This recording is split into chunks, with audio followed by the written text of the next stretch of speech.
हाय, नमस्कार. तुमचं सगळ्यांचं आपल्या आणखीन एका नवीन व्हिडिओमध्ये अगदी मनापासून स्वागत करते. सर्वांना श्री स्वामी समर्थ. तुमचा सगळ्यांचा आजचा दिवस खूप छान, मस्त, आनंदाचा आणि आरोग्याचा जावो अशी स्वामींच्या चरणी प्रार्थना करते आणि आजच्या व्हिडिओला सुरुवात करते. कशा आहात तुम्ही सगळ्याजणी? खूप छान, मस्त आणि मजेतच असणार. कालच्या व्हिडिओला केलेल्या लाईकसाठी, केलेल्या कमेंटसाठी तुमचं खरंच खूप मनापासून आभार मानते. तर आज मी ही साफसफाई काढलेली होती. म्हणजे आता धान्य वगैरे जे आहे ते आपण उन्हाळ्यामध्ये आपण साठवून वर्षभरासाठी ठेवतच असतो आणि त्यासाठी असं काही आपल्याला वस्तूंची गरज आहे ती लागत असते. ह्या ज्या कोठ्या आहेत ना, यांच्यामध्ये मी गहू वगैरे, दादर जी काही आपल्याला स्टोअर करून ठेवायची असते ती वर्षभरासाठी ती मी याच्यात भरून ठेवत असते. तर एकदाचं त्याच्यामध्ये धान्य आपलं भरलं गेलं की वर्षभर ते आपल्याला काही खाली वगैरे करता येत नाही किंवा स्वच्छ आपल्याला करता येत नाही. त्यासाठी धान्य भरायच्या आधी मग ते क्लीन करून घ्यावेच लागतात. तर आज हे काढलेलं होतं मी. ऊन राहतं दिवसभर. म्हणजे टॉवर आहे ना इकडे, टॉवरची सावली त्या साईडला येते, फ्रंट साईडला. आता इकडे ठेवलेले आहेत. 2 दिवस आता वरतीच राहू देईल त्यांना. चला खाली. पाणी भाजत आहे का तुमचे का? चल परू चल. आता कोठ्या वगैरे ज्या आहेत ना त्या उन्हात ठेवून आलेली आहे स्वच्छ धुवून झाल्यानंतर. आणि ह्या जे बेडमधलं साहित्य आहे ना, जे मला म्हणजे कोणी पाहुणे वगैरे आले ना तेव्हाच या गाद्या किंवा याच्यातलं काही साहित्य असतं ना ते लागत असतं. एका साईडमध्ये पूर्ण गोधड्या वगैरे असं ठेवलेलं आहे आणि एका साईडला इथं गादी वगैरे असं जे काही साहित्य आहे ना ते ठेवलेलं आहे. जे आपल्याला कोणी आपल्या घरी आलं वगैरे, माझे सासू सासरे म्हणा किंवा नातेवाईक आमचे कोणीही आलं तर लागणारं. तर गोधड्या तर मी वेळच्या वेळी धुवून घेत असते की प्रत्येक वेळी कोणी आलं गेलं ना तर मग 1-2 वेळा यूज केलेलं झालेलं असलं ते 2-4 वेळा कोणी आल्यानंतर तर मी ते धुवून टाकत असते. पण गादी वगैरे हे जे होतं ना हे यांना उन्हाचीच गरज असते आणि इथं विंडोमध्ये तर काही इतकं ऊन लागत नाही. आता गाद्या वगैरे पण सगळं काही वरती म्हटलं उन्हामध्ये वाळवायला टाकते. म्हणजे आता पावसाळा लागायच्या आधी छान व्यवस्थित वाढल्या गेल्या सुकल्या ना की जो काही कुबट वास वगैरे सुद्धा असतो ना तो निघून जातो. आणि डांबर गोळ्या वगैरे आपण टाकून ठेवल्या बेडमध्ये तर मग त्या कोणी आल्यानंतर आपण पटकन काढून व्यवस्थित सुकलेल्या असल्या तर त्या ठेवलेल्या वस्तूंचा वास वगैरे हे निघून जातो. म्हणजे एखादी वस्तू आपण वापर केलेला नसला तरी ठेवून ठेवून सुद्धा तसं होतं. तर मग त्यामुळे जरा उन्हात दाखवलं ना की गादीच्या आतला कापूससुद्धा छान मऊ वगैरे होऊन जातो आणि व्यवस्थित राहतात. तर आता म्हटलं हे टाकलेलं आहे ना तर एका कामामध्ये काम 1-2 दिवस ती गादी पण वरती सुकू देते किंवा हे बेडवरच्या म्हणजे सोप्यावरच्या गाद्या पण ऊन वगैरे दाखवून दिलं ना की मग आता 5-6 महिने काही टेन्शन नसतं. तर त्याही आता वरती टेरेसवरती टाकून येते. आधी ह्या ज्या काही ब्लँकेट वगैरे होत्या ना नुसत्या नॉर्मल आपलं ऊन दाखवून दिलं तरी व्यवस्थित राहतात. तर त्या इथं विंडोमध्येच टाकते आणि बाकीचं जे काही आहे ना ते सगळं टेरेसवरती घेऊन जाणार आहे आता एक एक एक एक करून.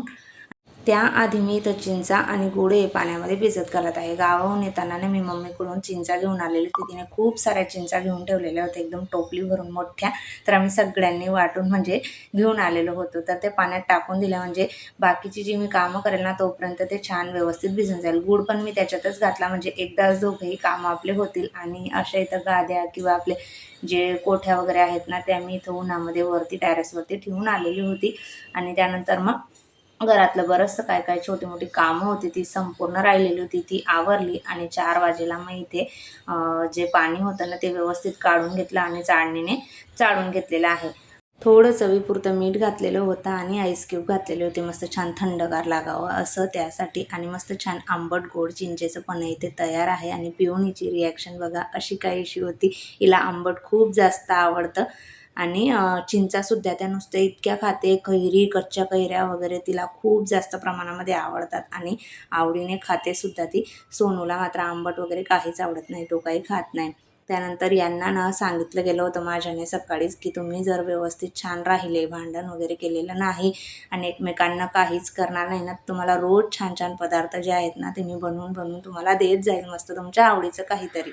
आणि पोटभर जेवण वगैरे केलं तर मग तुम्हाला मी दुपारच्या वेळेस आहे ना मस्त मँगो केक जो आहे ना तो बनवून देईल असं त्यांना माझं सांगून झालेलं होतं. पण मुलांचं कसं असतं त्यांना एकदाचं सांगून झालं की त्यांना ते हवंच असतं आणि ते काही करून ते आपल्याकडून करूनच घेत असतात. आणि परूला तर इतकी सवय आहे, तिला एकदाचं काही सांगून झालं कधी बनवणार आहेत तुम्ही, कधी बनवणार आहेत तुम्ही, सारखं तिचं चालू असतं.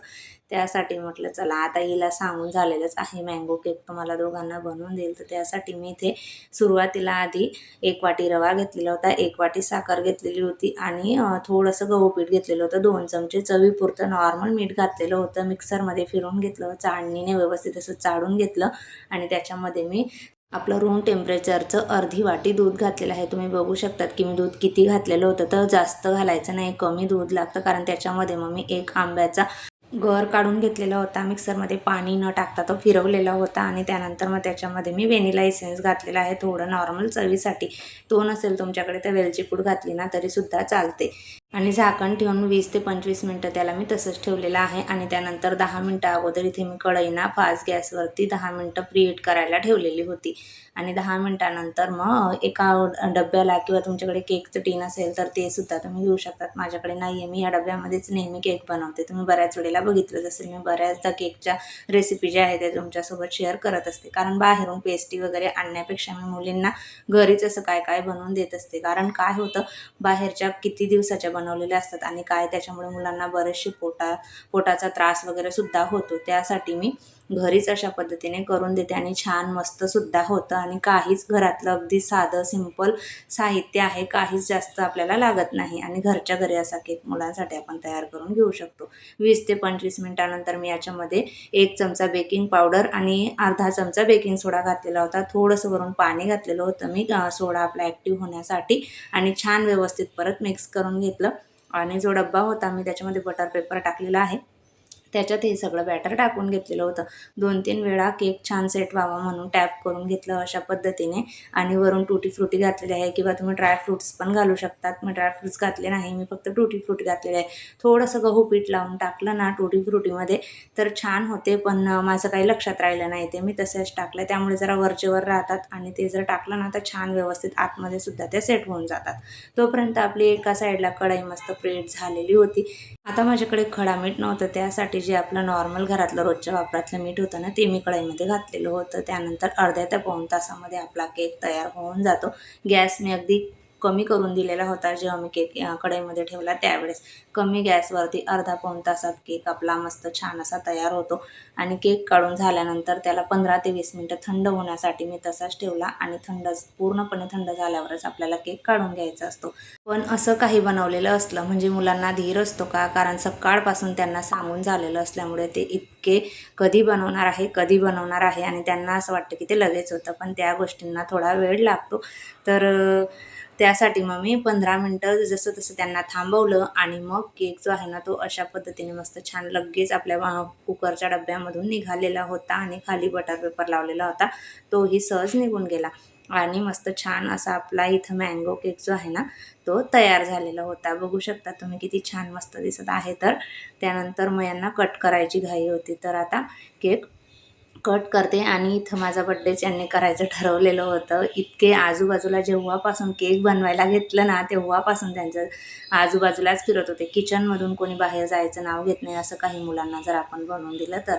संध्याकाळी मस्त छान असा केक एन्जॉय केला त्यांनी, सगळ्यांना केक दिला आणि त्यानंतर मग यांचं परत रोजचंच ठरलेलं आहे की संध्याकाळी 1 ते 1.5 तास यांना मी गार्डनला घेऊन जाते आणि तेवढी घरात पण शांतता, त्यांचं पण मूड चेंज होऊन जातं. सिद्धीला पण थोडा अभ्यासाला वेळ मिळतो आणि हेही घरात बसलेले असून दिवसभर कंटाळलेले असतात. त्यामुळे त्यांचं ठरलेलं आहे की रोज एक चांगला पदार्थ त्यांना बनवून द्यायचा आणि संध्याकाळी अशा पद्धतीने ही ड्युटी आता लागलेली आहे. पण असो, त्यांच्यामुळे माझंसुद्धा फिरणं-इरणं जे आहे ना ते होत आहे. नाही तर मग आमची लिफ्ट बंद असल्यामुळे मी तरी आता महिनाभर खाली उतरलीच नसती. म्हणजे फक्त मला जेवढं बाहेर कामासाठी जायचं आहे तेवढंच, पण यांच्यासाठी नित्यनियमाने खाली जाणं जे आहे ते होतं आणि माझंही. नाही तर गार्डनला मी कधी जात नाही आणि संध्याकाळी जरा आपण एकटे असलो म्हणजे कंटाळाही येतो आणि बरंचसं काय काय व्हिडिओची कामं ती वगैरे असतात आपल्याला.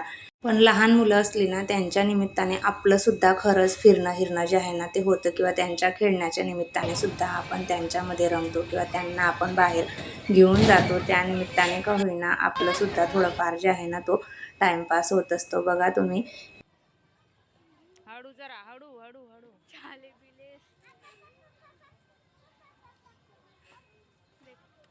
सोनू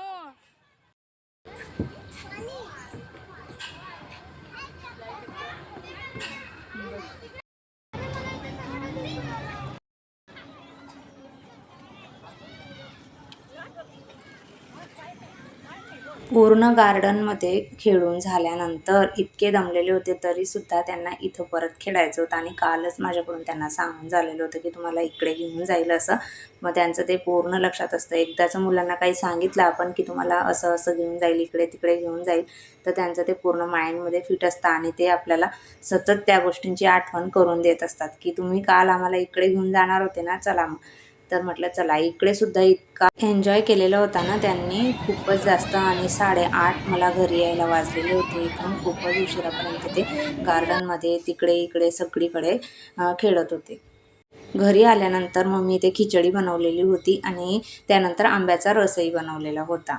आणि एका साईडला मी भेंडी वगैरे सकाळी जी काही टिफिनसाठी भाजी बनवायची आणि ते स्वच्छ धुवून वगैरे जे आहे ना, ती ठेवून दिली होती. म्हणजे सकाळची तयारी जी आहे ती आपल्याला करून घ्यावी लागते. तर तीच इथे करून ठेवलेली होती, कारण सकाळ सकाळी परत भाज्यांचंही आपल्याला सुचत नाही काय बनवावं ते. त्यानंतर मग आता स्वयंपाकानंतर माझा जो काही भांड्यांचा पसारा पडलेला आहे ना, तो मी आवरते. चला ताईंनो, कसा वाटला आजचा व्हिडिओ ते कमेंट करून नक्की सांगा. नेहमीप्रमाणे तुम्हाला व्हिडिओ आवडला असेल तर व्हिडिओला लाईक करा, हाईप करा, जास्तीत जास्त शेअर करा. पहिल्यांदा बघत असाल तर प्लीज आपल्या चॅनलला सबस्क्राईब करा आणि आपले रोज दुपारी 12:30ला येणारे व्हिडिओ बघत राहा. भेटूयात आपण उद्याच्या छान आणि इंटरेस्टिंग व्हिडिओसोबत. तोपर्यंत सर्वांना बाय आणि सर्वांना श्री स्वामी समर्थ. व्हिडिओ पूर्ण बघितल्याबद्दल धन्यवाद.